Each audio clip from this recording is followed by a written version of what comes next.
and welcome to this summer special edition of The Ring, Euronews's weekly debate show. I'm Maeve McMahon. On The Ring, members of the European Parliament go face-to-face on some of the most pressing issues of our time.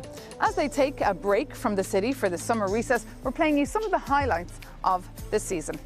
With the war in Ukraine featuring heavy and the EU and EU member states investing billions in defence, the big question that we put to members of the European Parliament is how much should we spend on defence and who should foot the bill? To set the scene, we can take a look at an excerpt of this edition between Rio Terras, a former army general from Estonia, and Martin Schurden, a left MEP from Germany.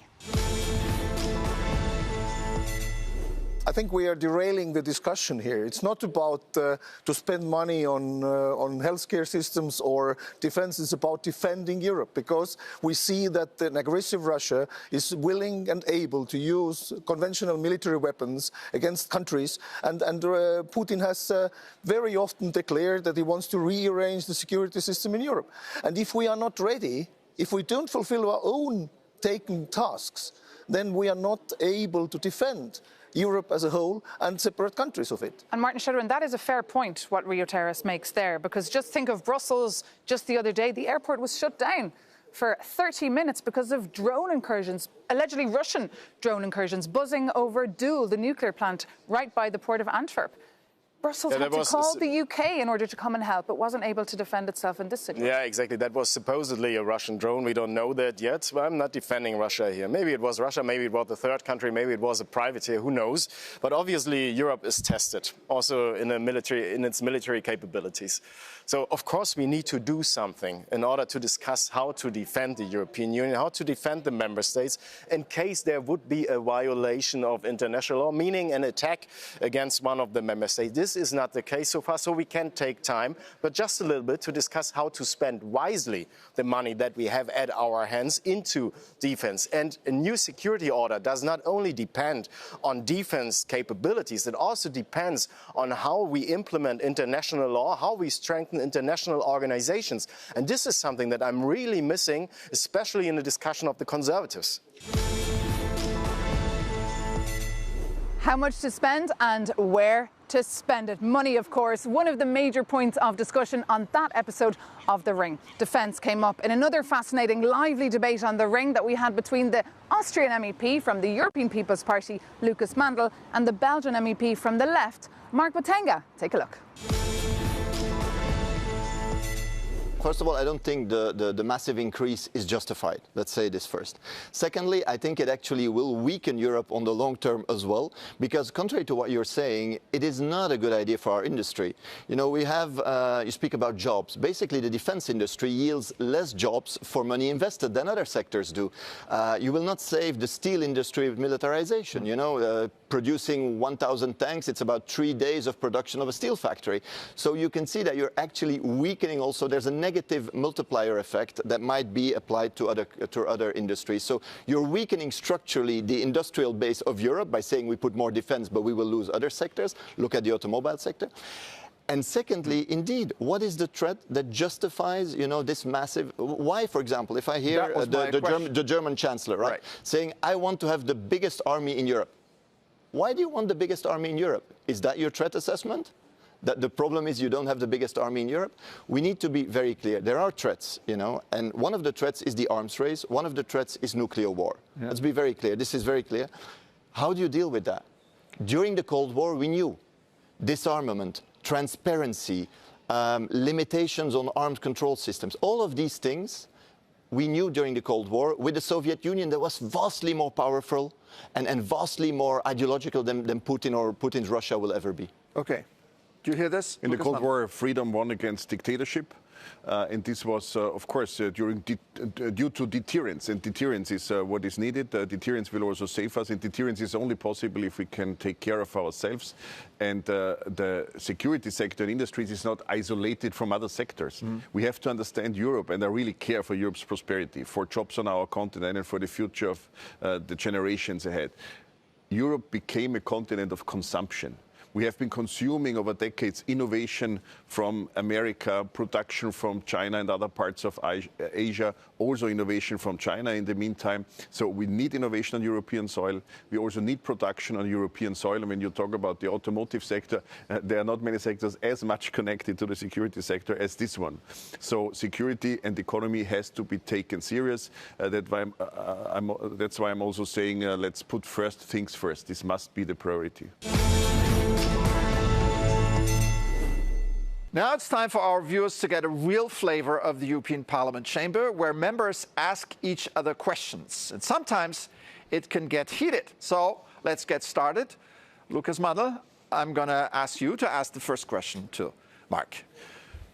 Well, Mark Botenga, as a colleague in the European Parliament, how can we make sure that we establish more freedom for the Europeans to the inside and more strength to the outside? This is the overall issue of our time. I would say Europe needs more strength for its civilization, for its reliability, the diplomatic approach that you obviously do not see from the European side, while Europe is the strongest diplomatic power given the geopolitical situation today. So how can we create more strength to the outside, and how can we establish more freedom to the inside for our citizens?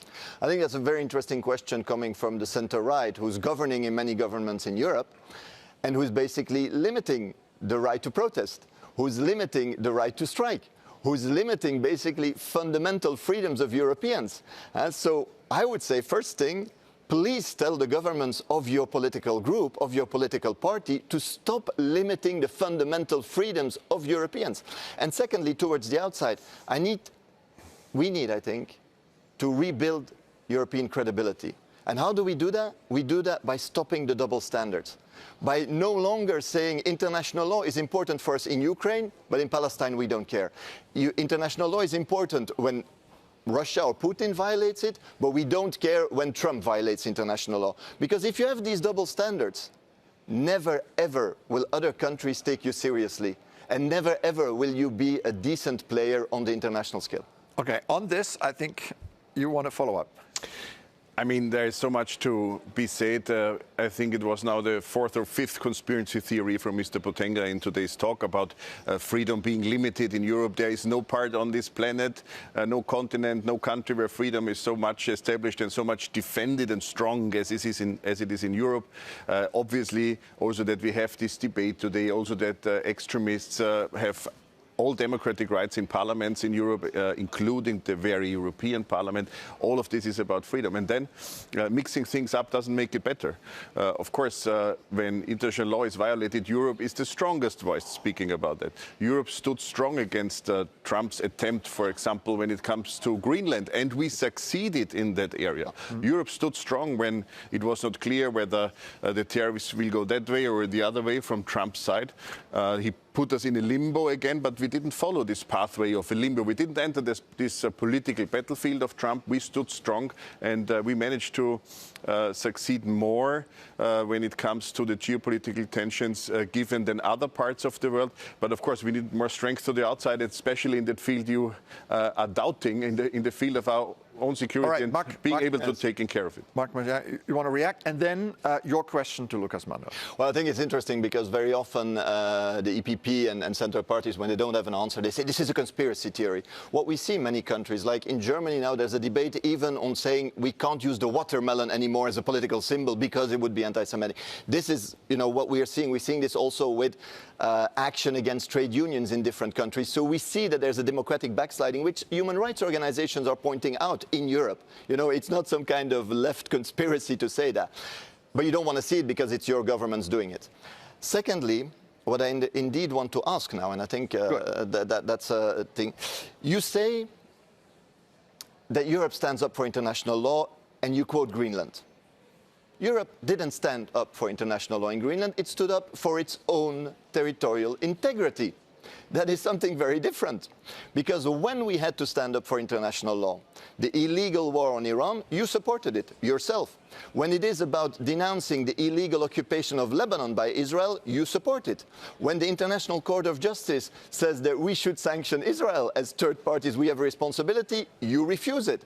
So basically, when the Venezuelan president, whatever we think of him, is kidnapped illegally, and the world globally condemns this, saying this is just absolutely not how we deal with, how would I say, with international relations, and this is a violation of the UN Charter, you support it.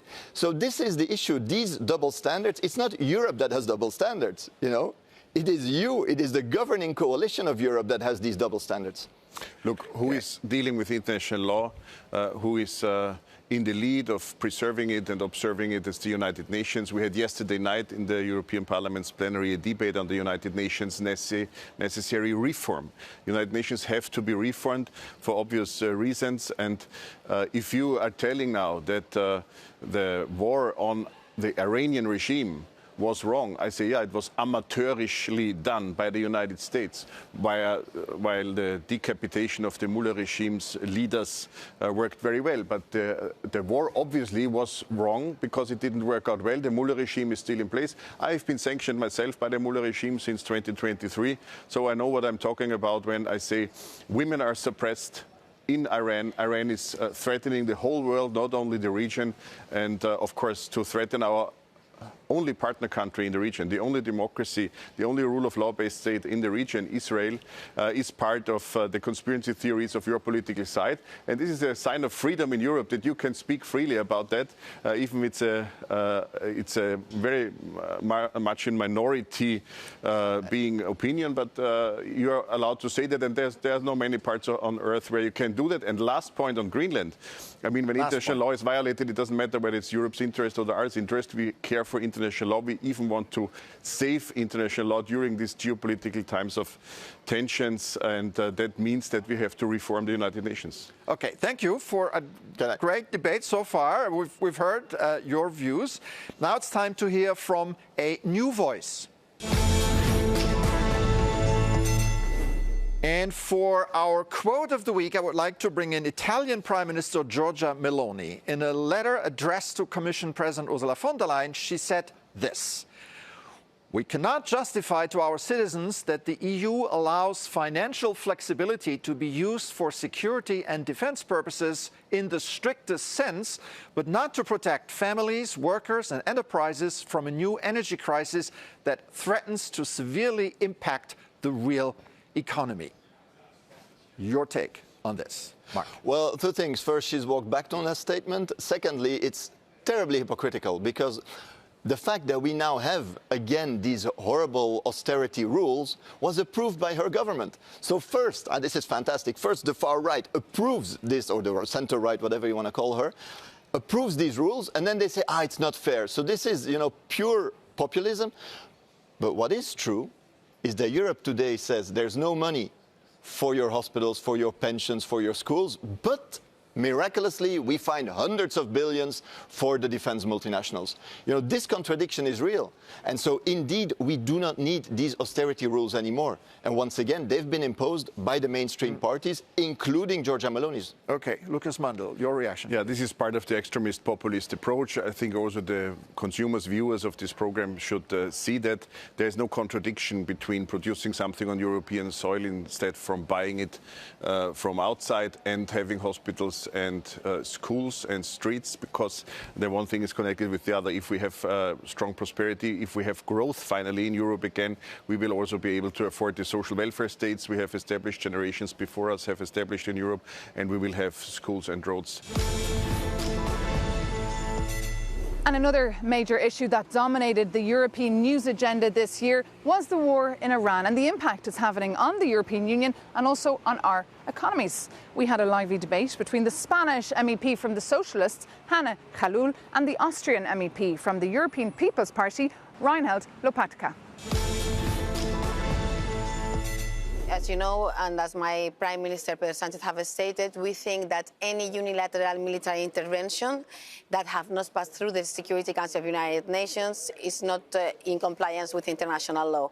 So we condemn any unilateral attack. This is not to say that we are supporting the Iranian regime in any case, because we have been against the Iranian regime, criticizing the killing of Masha Amini and, the protesters, in the streets that were fighting for human rights. and their liberties. And we have always condemned the relation of the Iranian regime with the militias such as Hezbollah or the Houthis or Hamas. So very critical with them always. And we fought to include the Revolutionary Guard in the EU terrorist list. So a condemnation of the Iranian regime, but also of the US-Israeli intervention. Mr. Lopatka, do you think that this military intervention from the US and Israel was justified? I can't agree. Why? Because if we would wait until the Security Council of the United Nations is acting, we would never have a result.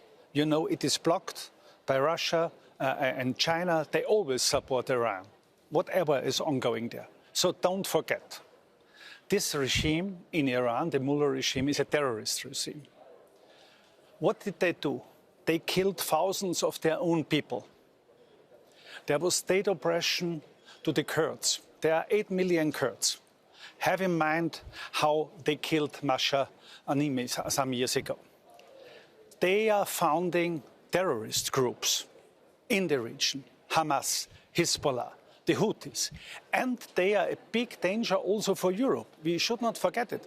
It was a diplomat, he was in Vienna, in our embassy.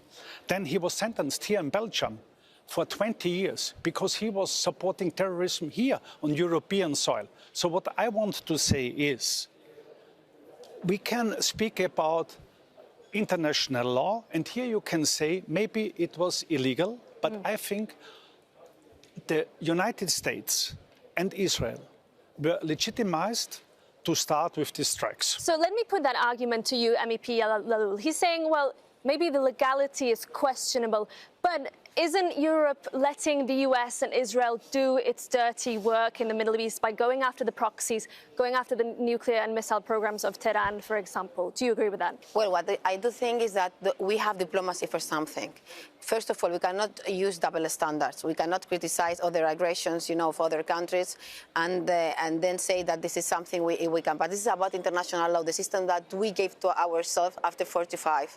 So either we believe in international law or we don't believe in that. And we have means like diplomacy. Let's remember that one day before the conflict, even the Iranians sitting in a table of negotiations with the Omanis said that they will work not to enrich themselves. We know that, and we have investigating, and we sent inspectors in order to see that they were enriching. And even if the director of the nuclear agency said a few days ago that they were not sure that they were building nuclear weapons, but they had more than 60% of the allowed enrichment of uranium. So we have been very critical of that. We were under control, but don't forget that we have also a deal in 2015 between Iran and 6 other countries where the US were within that countries, even Russia and China. And then the US unilaterally deployed afterwards, which had as a consequence Iran enriching much more and restricting more of the inspections. So either we have all a consensus against Iran on diplomacy, fighting the enrichment on uranium and targeting any other kind of activities they can have outside, or I mean, it cannot be unilateral. We need to go all together and based on international based rule system. You bring up this question of double standards because the EU does pride itself on upholding the rules-based order, international law. You said yourself that you question the legality of this, yet the EU always is talking about international law in places like Ukraine. Isn't this double standards from the EU? No, not at all. Why? There's a big difference between the invasion in Ukraine of Russia to take the country, not respecting the sovereignty, not at all. And the situation here, the UN Charter, and I'm absolutely sure that the purpose of it is to protect human life and not to shield terrorist regimes like in Iran. The Security Council is not working, so we are in a very difficult situation. Because I think the bigger threat is when the Security Council is misused by regimes like Iran, by dictators like Putin. And on the other side, we have to do everything to protect the interest of our people. And fighting terrorism, and Iran is the biggest sponsor of terrorism, giving Israel the chance to survive as a nation, I think this is our duty, and it's absolutely in the interest of Europe. So there's a big difference and no double standards, not at all. As you can see there, lots of questions, but really hard to find the answers. Now it's time for us to take a short break here on this special summer edition of The Ring. Don't go anywhere. We'll be back soon.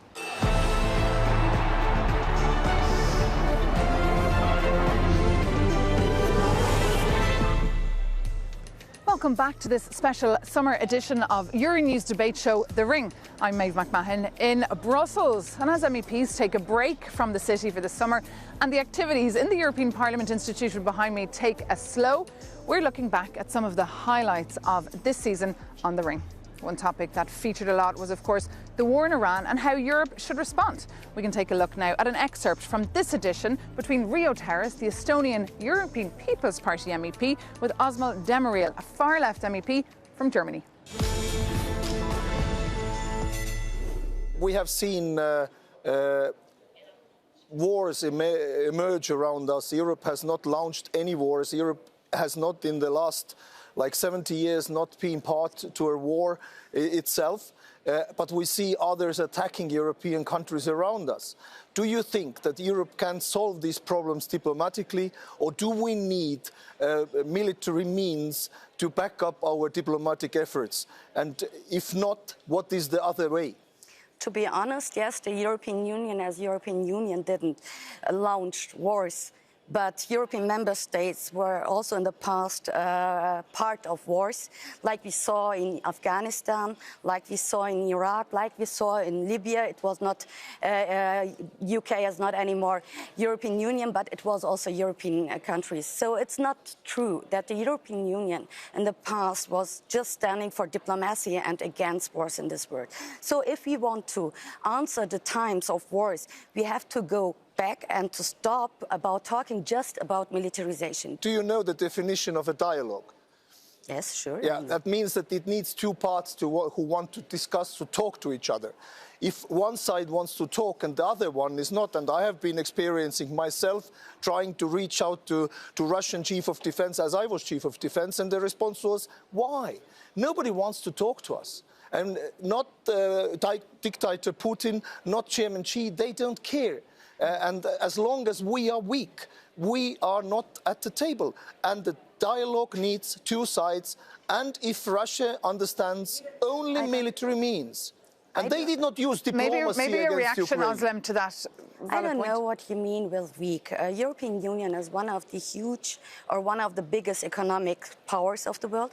And also the European member states has a lot of military instruments, and we are spending a lot of money for military needs. So it's like this. The facts are on the table. So don't tell just we are like this or we are like this. What is happening by now is that the European Union also decided, like the US, like China, like other big powers in this world, that they want to defend its own interests, and this means resources of the world, trade routes of the world, by military means. And what this means is that people are dying, that the working class all over the world is paying the bill for it, and this is not acceptable. This is why I'm rejecting this military means, and I'm saying we have to find another way to protect lives, to protect our earth.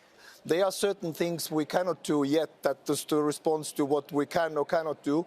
So we need to invest commonly together to a drone defense, because we have seen a new weapon developing, a disruptive technology which has been used in Ukraine and kills people. We need, for example, to invest in this kind of technologies in order to make sure that our people are defended and they are not dying. Let me say clearly, it's not a solution for nobody to prolong wars. And it's also like this, that not just Putin said, I don't want to negotiate. It was also like this, that the Western countries long time said we had no possibilities to negotiate. We don't want to negotiate. And this was prolonging this war.